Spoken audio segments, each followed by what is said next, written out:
Hello बच्चों, welcome to my YouTube channel Future Rankers. तो जिस बच्चे का अभी तक डीएलएड का एग्जाम नहीं हुआ है उसके लिए यह वीडियो बहुत ही इंपॉर्टेंट होने वाला है, क्योंकि मैं यहां आपको इस वीडियो में करवाने वाला हूं सोशल स्टडीज के टॉप 40 मोस्ट इंपॉर्टेंट क्वेश्चन, जो कि सीधे इस वीडियो से आपके एग्जाम में देखने को मिलेंगे।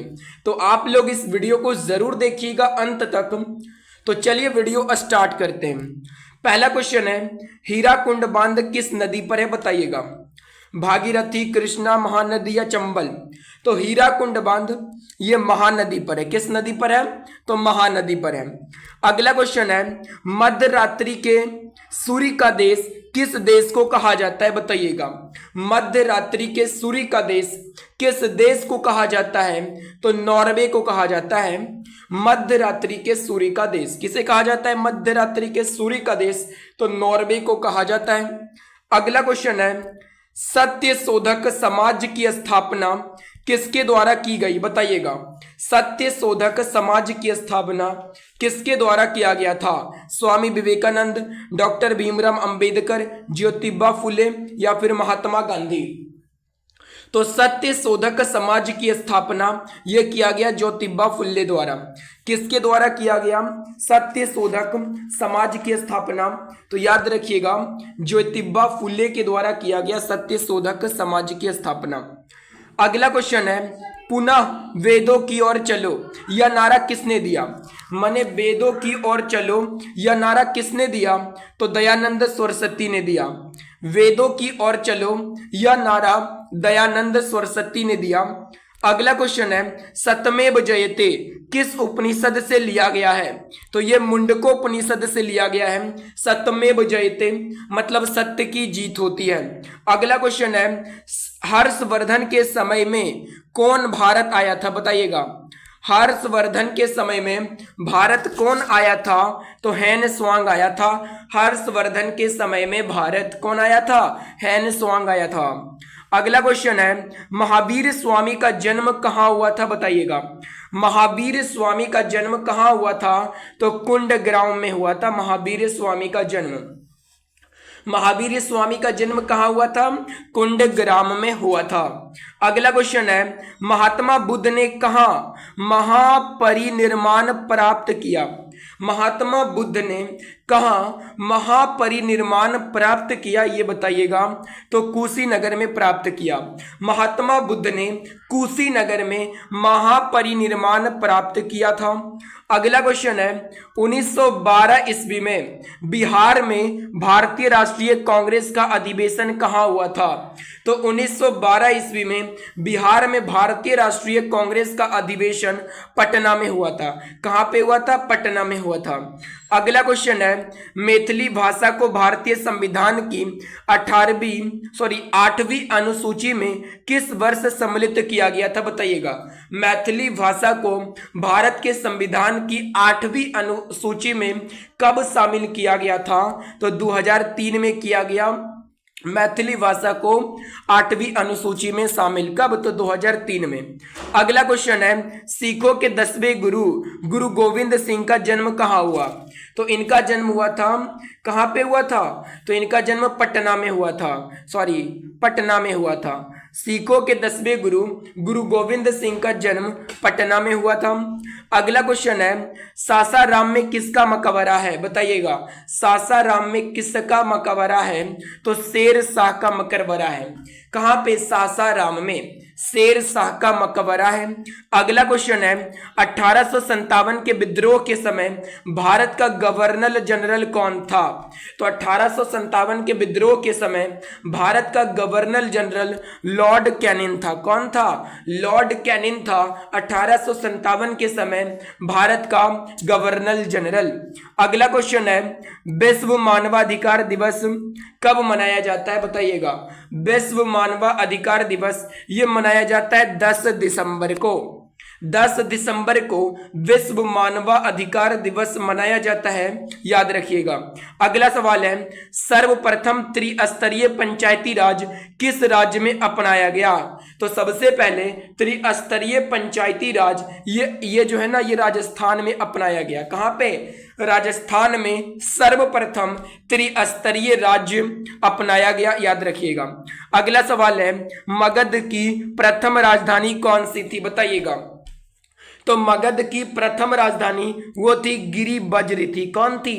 मगध की प्रथम राजधानी गिरिबज्र थी, याद रखिएगा। अगला क्वेश्चन है, अशोक के समय में कौन सी बौद्ध संगीति हुई थी? बताइएगा।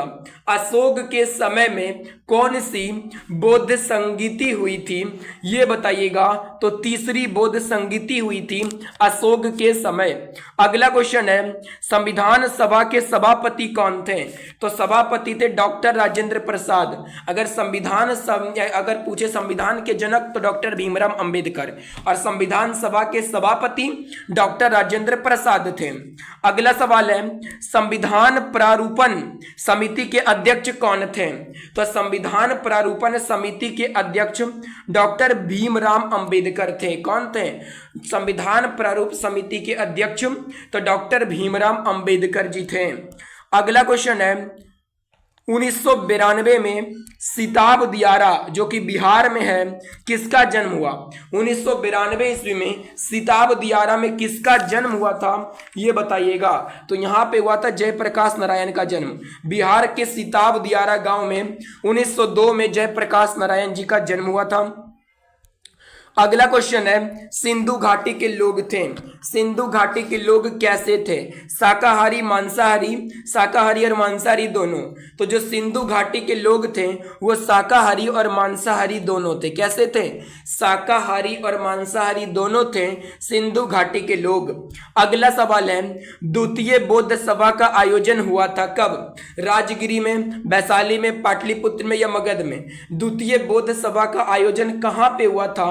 तो वैशाली में हुआ था। द्वितीय बौद्ध सभा का आयोजन वैशाली में हुआ, याद रखिएगा। अगला क्वेश्चन है, भारतीय नेपोलियन किसे कहा जाता है? तो चंद्रगुप्त को समुद्रगुप्त को भारत का नेपोलियन कहा जाता है, याद रखिएगा। तो भारत का नेपोलियन किसे कहा जाता है? समुद्रगुप्त को भारतीय नेपोलियन कहा जाता है। अगला सवाल है, समाहर्ता कौन था? समाहर्ता कौन था? तो महासंग्रह करता था। समाहर्ता महासंग्रह करता था। समाहर्ता कौन था? महासंग्रह करता था। अगला क्वेश्चन है, महमूद गजनी ने अपना अंतिम सैन्य अभियान भारत पर कब किया? महमूद गजनी ने अपना अंतिम सैन्य अभियान भारत पर कब किया, ये बताना है। 1027 में किया। महमूद गजनी ने अपना अंतिम सैन्य अभियान भारत पर 2027 में किया, याद रखिएगा। अगला क्वेश्चन है, चालीसा ग्रुप की शक्तियों को किसने तोड़ा? तो चालीसा ग्रुप की शक्तियों को बलबन ने तोड़ा, बलबम। तो चालीसा ग्रुप की शक्तियों को किसने तोड़ा? बलबम ने तोड़ा। अगला क्वेश्चन है, किसने अपनी प्रजा में गंभीरता से भेदभाव और अन्याय को समाप्त करने के प्रयास किए? किसने अपनी प्रजा में गंभीरता से भेदभाव और अन्याय को समाप्त करने का प्रयास किया? तो अकबर ने किया। किसने किया अपनी प्रजा में गंभीरता से भेदभाव और अन्याय को समाप्त करने का प्रयास? तो अकबर ने किया, याद रखिएगा। अगला सवाल है, 1529 में दक्षिण बिहार पर आक्रमण किया लेकिन शेर खां के द्वारा परास्त किया गया। कहाँ? कौन किया था? 1529 में दक्षिण बिहार पर आक्रमण, लेकिन शेर खां के द्वारा वो परास्त हो गया था। तो नुसरत शाह ने 1529 में दक्षिण बिहार पर आक्रमण किया, लेकिन नुसरत शाह शेर खां के द्वारा परास्त हो गया था, याद रखिएगा। अगला क्वेश्चन है, बक्सर का युद्ध लड़ा गया। तो बक्सर का युद्ध ये 22 अक्टूबर 1974 को लड़ा गया। बक्सर का युद्ध कब कब लड़ा गया? 22 अक्टूबर 1974 को बक्सर का युद्ध लड़ा गया। अगला क्वेश्चन है, बिहार में विद्रोह को किसने नेतृत्व किया? तो बिहार में जो विद्रोह हुआ था उसको कुंवर सिंह ने नेतृत्व किया था। बिहार में विद्रोह को कुंवर सिंह ने नेतृत्व किया था। अगला क्वेश्चन है, किस घटना को राष्ट्रीय स्वतंत्रता के मुस्लिम युद्ध के रूप में जाना जाता है? किस घटना को राष्ट्रीय स्वतंत्रता के मुस्लिम युद्ध के रूप में जाना जाता है? तो बहावी आंदोलन को। बहावी आंदोलन को राष्ट्रीय स्वतंत्रता के मुस्लिम युद्ध के रूप में जाना जाता है। अगला क्वेश्चन है, बंगाल विभाजन को किसके समय रद्द कर दिया गया था? तो बंगाल के विभाजन को लॉर्ड हार्डिंग के समय बंद कर दिया गया था। किसके समय बंगाल के विभाजन को बंद कर दिया गया था? तो लॉर्ड हार्डिंग के समय बंगाल के विभाजन को रद्द कर दिया गया था। अगला सवाल है, किस घटना ने गांधी जी को भारत के स्वतंत्रता संग्राम के क्षेत्र में लाकर खड़ा किया? किस घटना ने गांधी जी को भारत के स्वतंत्रता संग्राम के क्षेत्र में लाकर खड़ा कर दिया था? तो किस घटना ने? तो रोलेट अधिनियम ने। रोलेट अधिनियम ने गांधी जी को भारत के स्वतंत्रता संग्राम के क्षेत्र में लाकर खड़ा कर दिया गया था। अगला क्वेश्चन है, 1946 से 50 के दौरान संविधान सभा का अध्यक्ष कौन था?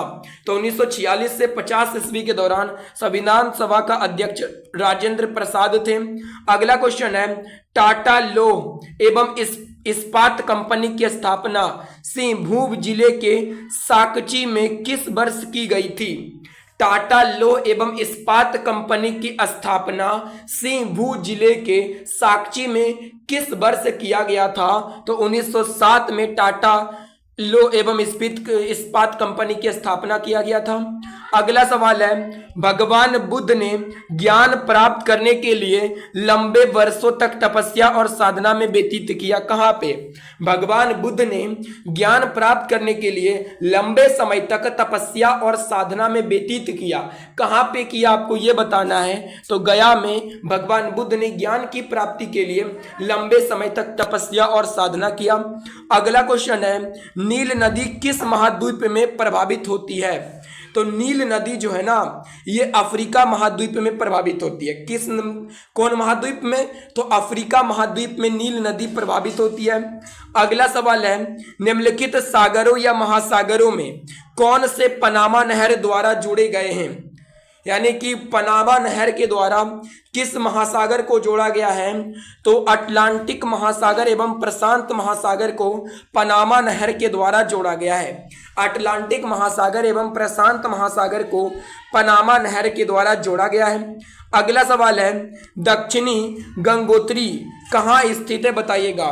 तो दक्षिणी गंगोत्री ये अंटार्कटिका में स्थित है। दक्षिणी गंगोत्री अंटार्कटिका में स्थित है, याद रखिएगा। अगला सवाल है और आज का ये लास्ट सवाल है, निम्नलिखित देशों में से दुग्ध उद्योग किसका एक प्रमुख उद्योग है? दुग्ध उद्योग जो है किसका प्रमुख उद्योग है? तो डेनमार्क में दुग्ध उद्योग एक प्रमुख उद्योग है। कहाँ का? तो डेनमार्क का।